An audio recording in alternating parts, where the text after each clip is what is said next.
राम राम भाई सारे आने। आज है हमारा 30 डेज चैलेंज का डे 8, जिसमें हम सेट और डिक्शनरी को इंट्रोड्यूस करने वाले हैं। बेसिकली सेट क्या होता है इसे मैं आपको बता दूं। जैसे कि आपने मैथमेटिक्स में पहले ही पढ़ रखा होगा, set is a collection of well defined object. But यहाँ पे भी उसका मतलब वही होता है। जस्ट यहाँ पे हम मल्टीपल आइटम्स को स्टोर करा रहे होंगे एट ए सिंगल वेरिएबल में सेट के मदद से। जैसे हमने लिस्ट में देखा कि हम लिस्ट को किस तरह स्टोर कराते। हम लिस्ट को स्क्वायर ब्रैकेट में स्टोर कराते, हम टपल्स को पैरेंथेसिस में स्टोर कराते, सॉरी, टपल को हम पैरेंथेसिस में स्टोर कराते, और उसी तरह हम सेट को करली ब्रेसेस में स्टोर करा रहे होंगे। तो सेट में आपको एक बात याद रखनी है कि यहाँ पे डुप्लीकेट एलिमेंट प्रिंट नहीं हो रहे होंगे।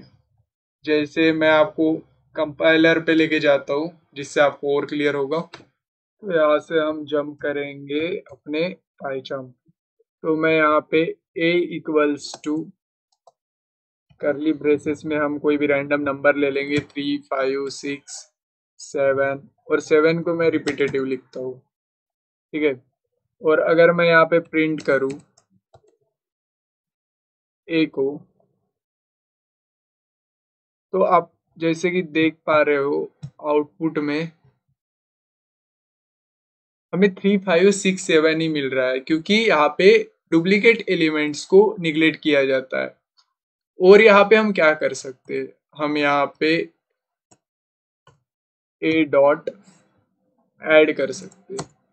अगर मुझे इसी सेट में कोई नंबर ऐड करवाना है तो मैं यहाँ पे वो नंबर लिख लूंगा। अगर 3, 5, 6, 7 में मुझे 2 ऐड करवाना है तो मैं यहाँ पे 2 लिख दूंगा, तो यहाँ पे वो एलिमेंट ऐड हो जाएगा। इसमें हम और क्या कर सकते हैं, जैसे कि हम यहाँ पे इस सेट को अगर मुझे क्लियर कराना है तो मैं यहाँ पे a डॉट क्लियर करके लिख लूंगा और इसे रन करके देखते हैं। सेट क्लियर हो चुका है। और इसके बाद हम इस सेट में से अगर कोई भी रैंडम एलिमेंट रिमूव कराना चाहते हैं तो हम a डॉट पॉप लिख लेंगे। तो यहाँ पे अपना 3, 5, 6, 7 में से एक एलिमेंट 3 ये रिमूव हो गया है। इसी तरह आप यहाँ पे यूनियन करा सकते हो कोई भी दो सेट का। जैसे मैं यहाँ पे लिखूँ b इक्वल्स टू, अगर मैं यहाँ पे एक सेट बनाता हूँ, सेट बना देता हूँ सबसे पहले b इक्वल्स टू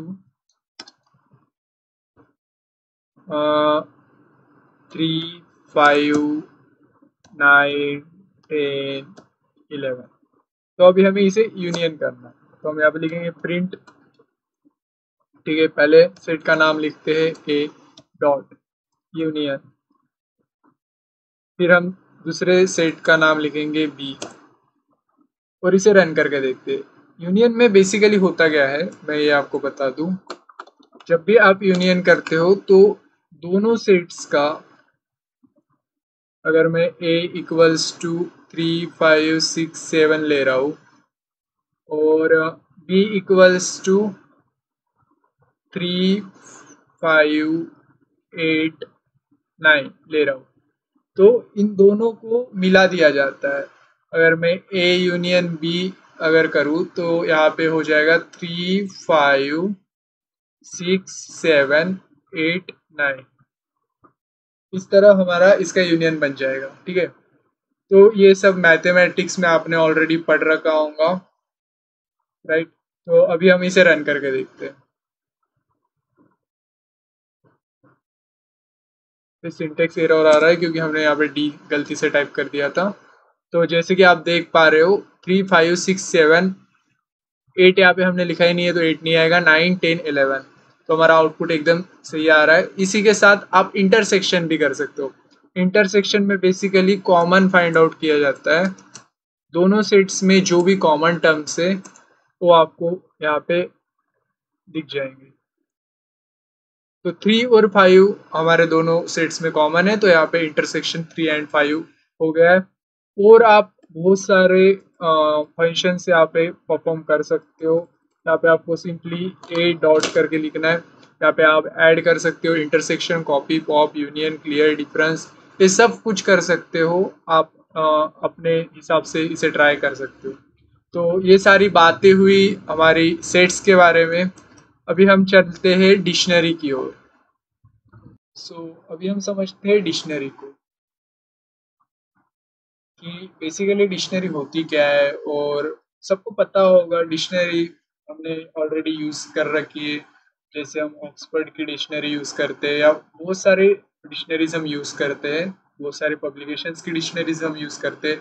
उसमें हम बेसिकली क्या करते हैं, वर्ड्स को फाइंड आउट करते हैं और उसका मीनिंग फाइंड आउट करते हैं, राइट। तो डिक्शनरी का ये बेसिक काम होता है, बट यहाँ पे वही काम है, बस थोड़ा अलग है। की वैल्यूज पेयर को हम फाइंड आउट कर रहे होंगे, कुछ कीज होंगी जिसकी कुछ वैल्यूज होंगे, उसी को हम फाइंड आउट कर रहे होंगे, उसी को हम प्रिंट कर रहे होंगे। और डिक्शनरी ये म्यूटेबल होती है। म्यूटेबल मतलब यहाँ पे हम चेंजेस कर सकते हैं। अगर मैं यहाँ पे एक एग्जांपल से आपको समझाने की कोशिश करूँ, अगर मैं मार्क्स का एक सेट बनाऊँ,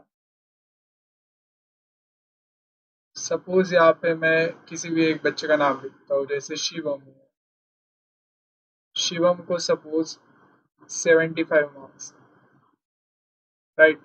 इसके बाद मैं अपना नाम ले लेता हूँ समीक्षा। कितने कितने मार्क्स का, अगर 100 मार्क्स की है तो मैं ले लेता हूँ मेरे मार्क्स 77, राइट। इसके बाद और एक नाम ले लेता हूँ मैं, जैसे शिवानी, ठीक है। और यहाँ पे उसको मार्क्स है 88। तो बेसिकली ये हमारा सेट हुआ। इसमें अगर मुझे फाइंड आउट करना है, अब ये 3 है तो हमें आराम से दिख जाएगा कि यहाँ पे 88 मार्क्स इसको है, 77 इसको है, 75 इसको। बट अगर यही इसी की क्वांटिटी अगर ज़्यादा होती है, अगर हम यहाँ पे 100 या 200 बच्चों के नाम लिख ले और वहाँ से अगर मुझे एक फाइंड आउट करना है, तो वो थोड़ा हमें मुश्किल जाता। तब हम यहाँ पे प्रिंट कर सकते हैं, प्रिंट। यहाँ पे मैं मार्क्स, और यहाँ पे हम लिखेंगे, उस बच्चे का नाम लिख लेंगे, क्या लिखेंगे, सैम। तो यहाँ पे हमें सैम नाम के बच्चे के मार्क्स हमें प्रिंट होके मिल जाएंगे। तो हम इसे कंपाइलर में समझते हैं कि किस तरह ये रन करेगा। तो यहाँ पे हम सबसे पहले एक फाइल बना लेते हैं, new Python file dictionary dot file, ठीक है। इसके बाद यहाँ पे अगर मैं एग्जांपल लूँ, मार्क्स इक्वल्स टू, यहाँ पे हम कोई भी नाम ले सकते हैं, पर नाम हमें आपको इन्वर्टेड कॉमास में लिखना है। जैसे रोनित अगर मैं यहाँ पे डालता हूँ और उसके मैं मार्क्स एंटर करूँ, तो उसको है सपोज 35 मार्क्स, ठीक है। इसके बाद हम अगर शिवम के मार्क्स डालें तो उसको है 40 मार्क्स या 50 मार्क्स पकड़ लो। उसके बाद यहाँ पे आप कॉमा लगा सकते हो, ऑलरेडी लगाया हुआ है। इसके बाद अगर और एक नाम ले लेते, सॉरी, और एक नाम ले लेते हैं हम यहाँ पे सैम, जिसको है 52 मार्क्स, ठीक है। और एक ले लेता हूँ अगर अमित ले ली, जिसको है 59 मार्क्स, ओके।